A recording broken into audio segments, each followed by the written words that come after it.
Hi guys, welcome to a Division video.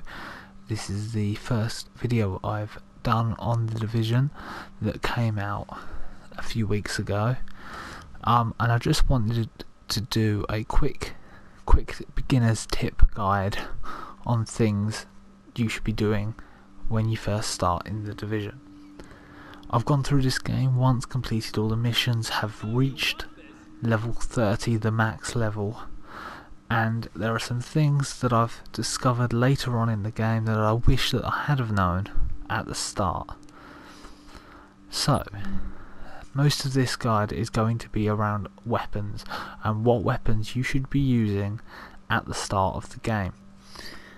Something that you should definitely avoid doing is, especially if you're a lover of one type of gun, so if you love auto rifles or assault rifles, then what you should not do is have one as your primary and your secondary, because if you have the same type of gun as your primary and secondary, you will burn through ammo very quickly.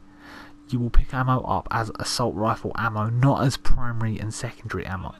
So if you keep switching between two guns of the same type that use the same amount of ammo, when you run out of ammo in one, you will also run out of ammo in the other, which means you'll have to switch to your sidearm.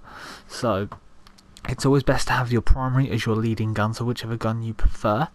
Mine is my SMG, and then my marksman or sniper rifle is my secondary, followed by my pistol as my sidearm. So that is definitely something you should be looking at. DPS is an extremely important value on the weapons, as you can see here.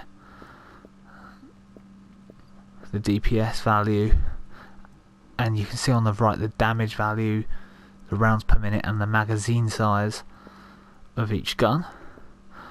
As you start the game, obviously DPS will be a lot lower than this, but what is important as you go through the game and you go up the levels is that you do not keep the same gun throughout, because when your level gets too high and your gun is still a low level, it will become less effective.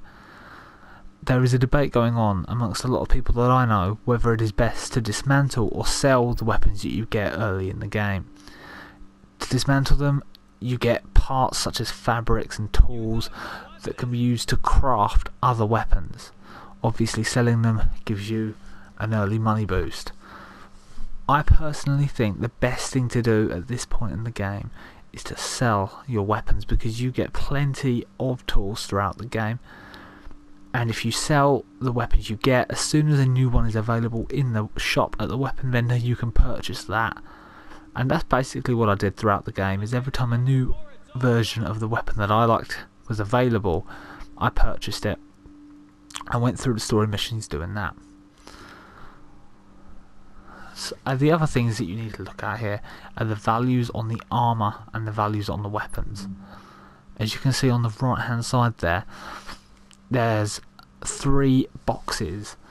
One of them, the middle one, has a cross, which is for healing.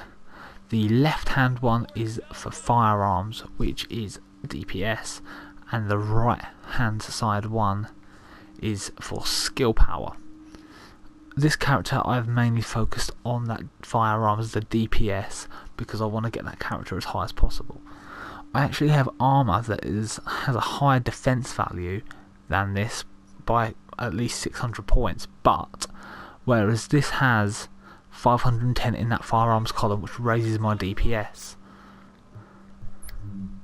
If I took them off, as you can see here, the responder pads there only have 382 firearms, whereas the ones I have equipped have 569. You can see in the top left it actually decreases my primary DPS.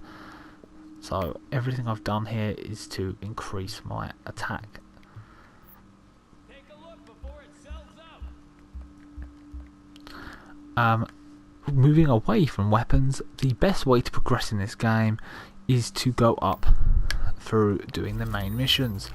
This is the map here. You can see there is still a lot of side missions that I need to accomplish and get done, even though I've completed every mission in the game. So these are your main ones that will shine up here. and they all have a level requirement, a minimum recommended level. So you just go through them. If you can get through all of them, then it will put you up easily to level 22, 24, even higher if you do the last few. And then you can just finish the game off by doing the side missions. Obviously, if you have not got friends to play with to help you get through that, you will have to do a lot of the side missions. There's a fair few collectibles in this game as well that I definitely recommend getting, even if you have to go back at the end. So that's a few tips for you if you are planning on starting on the Division, mainly around weapons and customization. Hope you enjoyed this video, and I hope you found it helpful. Thank you.